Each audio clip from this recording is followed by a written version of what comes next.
Before we dive into today's story, let's take a moment to honor the resilience and brilliance of our ancestors. In 1849, Henry Brown was a man with nothing to lose. After more than 30 years of enslavement in Richmond, Virginia, his world shattered when his wife, Nancy, and their 3 children were sold away. Left heartbroken, Brown channeled his pain into a daring plan. He would escape by mailing himself to freedom. With help from a free black man and a sympathetic white shoemaker, Brown prepared a wooden crate measuring just 3 feet long, 2 feet wide, and 2.5 feet deep, barely enough to fit his crouched body. Labeled dry goods and marked, "This side up with care," the box had tiny air holes.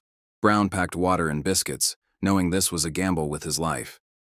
On March 23, 1849, Brown climbed inside, and the lid was nailed shut. Over the next 27 hours, Brown's journey was a nightmare. The box was tossed onto wagons, trains, and boats, flipped upside down, and left in suffocating positions. He later described one moment when the air holes were blocked, and he nearly passed out. Yet, through it all, he stayed silent, determined to survive.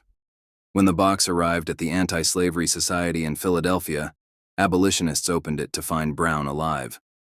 Emerging bruised and weak, he greeted them with, "How do you do, gentlemen?" That moment was a declaration of victory.